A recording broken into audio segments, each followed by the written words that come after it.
हमके वीडियो बनावे में परेशान कैले बिया। देख न रे यार, कैसन काम कैले बिया।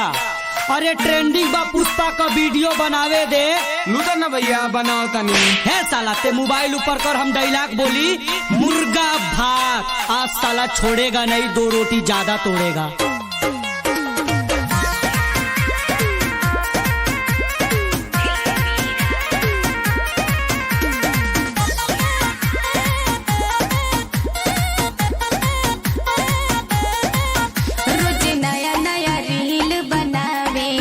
मिलियन में लाइक पावेला।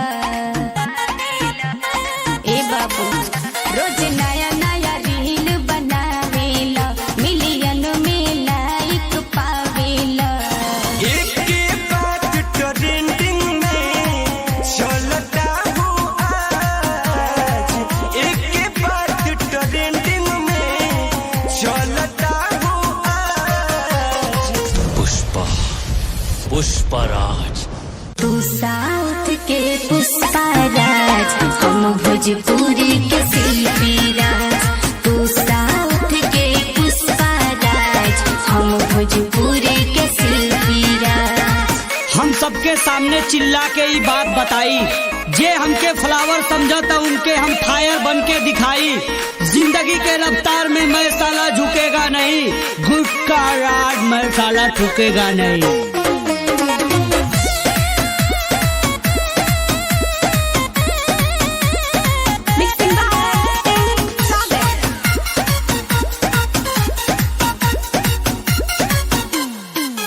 चलो मिल के प्यार करे के, गर्दन पर हाथ फेरे के।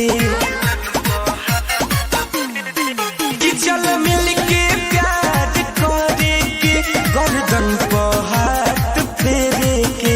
हमनी पर सबके ध्यान बा, मार्केट में पूरा पहचान बा। कदिला खुश बिहेव से अपना भूला न केहू नाराज। कदिला खुश बिहेव से अपना भूला न केहू नाराज। पुष्पराज। तू साउथ के पुष्पराज, हम भोजपुरी के शिल्पी राज। तू साउथ के पुष्पराज, हम भोजपुरी के शिल्पी राज। ए प्रदीप, तू हमके साउथ का पुष्पा राज जानत बिया, अपने आप के शिल्पी राज मानत बिया। तो ठीक है डीजे वाला भाई, तू आवाज बढ़ावो, हम सब बोलेगा, कुछ भी नहीं भूलेगा। अरे का बोले कर रहा? हाँ, एवेदी केरला जैसे भी माटी खोदेला।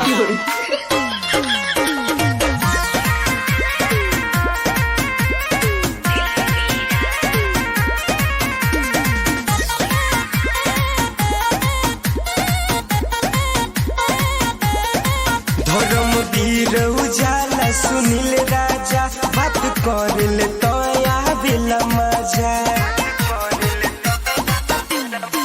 धर्मवीर उजाला सुनील राजा, बात कर ले तो आवेला मजा। चल मिल के वीडियो बनावे के, पूरा दुनिया के दिखलावे के।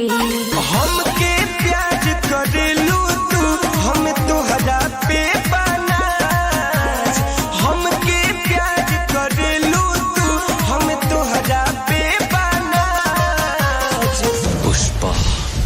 पुष्पराज। तू साउथ के पुष्पराज, हम भोजपुरी